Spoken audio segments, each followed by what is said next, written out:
तो चढ़ा मगर हर रोज ढला,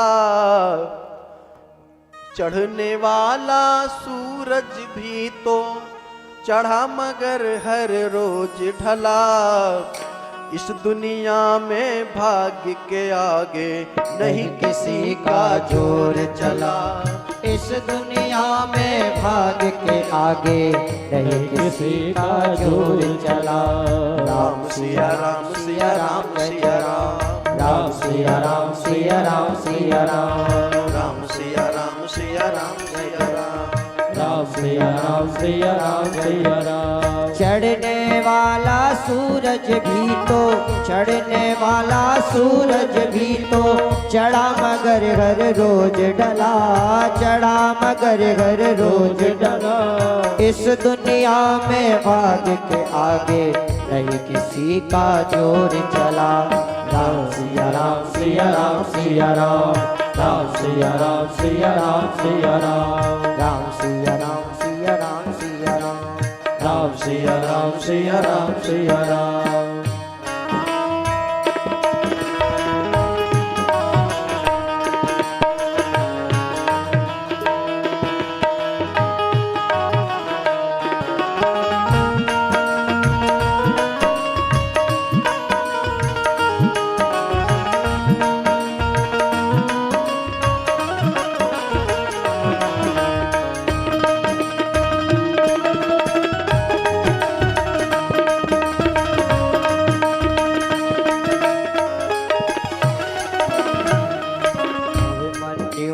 पुत्र परीक्षित राजर्षि कहलाया, राजा और प्रजा ऐसी थी कलयुग जगह न पाया। अभिमन्यु का पुत्र परीक्षित राजर्षि कहलाया, राजा और प्रजा ऐसी थी कलयुग जगह न पाया। मुकुट पहन कर जरासंध का, मुकुट पहन कर जरासंध का एक दिन वन की ओर चला। इस दुनिया में भाग्य के आगे नहीं किसी का जोर चला। ओ इस दुनिया में भाग्य के आगे नहीं किसी का जोर चला। राम सिया राम सिया राम जय राम, राम सिया राम सिया राम सिया राम, राम सिया राम सिया राम सिया राम, राम सिया राम सिया राम सिया राम।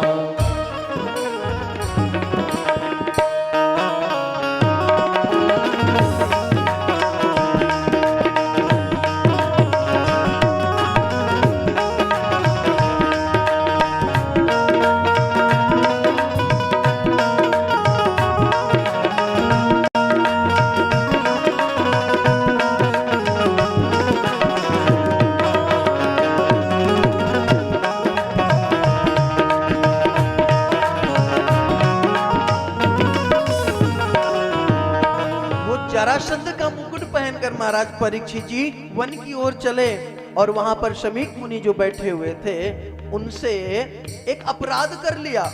ध्यान देना, राम कथा में जब आप सुनते हैं तो वहां पर प्रताप भानु की कथा आती है, तो प्रताप भानु ने नकली साधु को असली समझ लिया, अपराध हो गया। और यहाँ पर असली साधु को नकली समझ लिया परीक्षित जी ने, सो इनसे भी अपराध हो गया। करता हुआ शिकार परीक्षित बिगड़ वन में जा पहुंचा, करता हुआ शिकार परीक्षित बिगड़ वन में जा पहुंचा। प्यास लगी तो जल पीने को ऋषि के आश्रम आ पहुंचा, प्यास लगी तो जल पीने को ऋषि के आश्रम आ पहुंचा। सर के ऊपर कलयुग बैठा, ओ सर के ऊपर कलयुग बैठा, राज क्रोध की अग्नि जला। सर के ऊपर कलयुग बैठा, राजा क्रोध की अग्नि जला। इस दुनिया में भाग्य के आगे नहीं किसी किसी का जोर चला। इस दुनिया में भाग्य के आगे नहीं किसी का जोर चला। राम सिया राम सिया राम सिया राम, राम सिया राम सिया राम सिया राम, राम सिया राम सिया राम सिया हो राम राम सिया राम सिया राम सिया राम।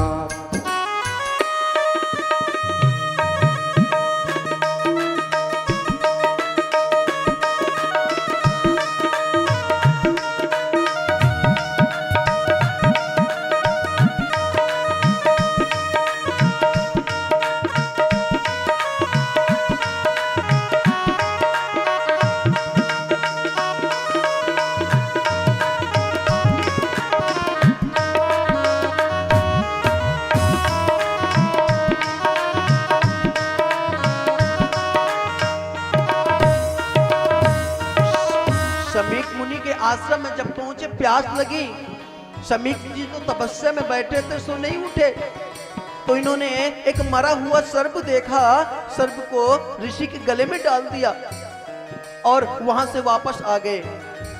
तब तक उस सर्प को देखकर उनका जब पुत्र था श्रृंगी, वो आया, पिता के गले में देखा और उन्होंने अपने जो गुरु भाई थे, जो आसपास शिष्य थे, उनसे पूछा। उन्होंने कहा, महाराज परीक्षित ने ये काम किया है। शमीक ऋषि श्रृंगी ऋषि ने हाथ में जल लिया और तुरंत श्राप दे दिया कि 7वें दिन इनका काल हो। जिस सर्प को इन्होंने गले में डाला, इसी के सर्प के काटने से इनकी मृत्यु हो।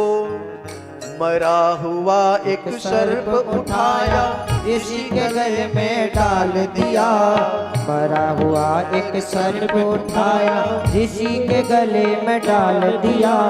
शापित करके ऋषि पुत्र ने 7वें दिन का काल किया। शापित करके ऋषि पुत्र ने 7वें दिन का काल किया। संत कहे जो तरना चाहो, संत कहे जो करना चाहो, कर ले जग में कर्म भला। संत कहे जो तरना चाहो, कर ले जग में कर्म भला।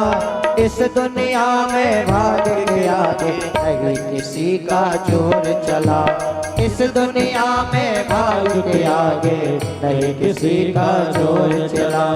राम सिया राम सिया राम सिया राम, राम सिया राम सिया राम सिया राम, राम सिया राम सिया राम सिया राम, राम सिया राम सिया राम सिया राम, सिया राम सिया राम सिया राम, राम सिया राम सिया राम सिया राम, राम सिया राम सिया राम सिया राम, राम सिया राम सिया राम सिया राम, राम सिया राम सिया राम सिया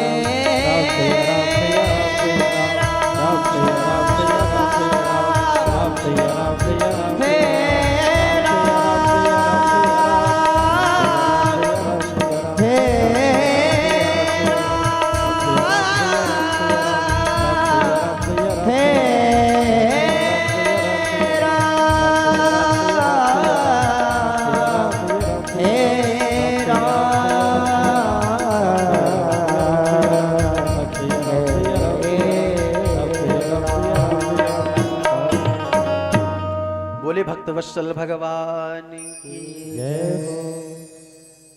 वापस आए अपने महल में। जैसे ही मुकुट उतारकर जरासंध जी ने रखा, उनको याद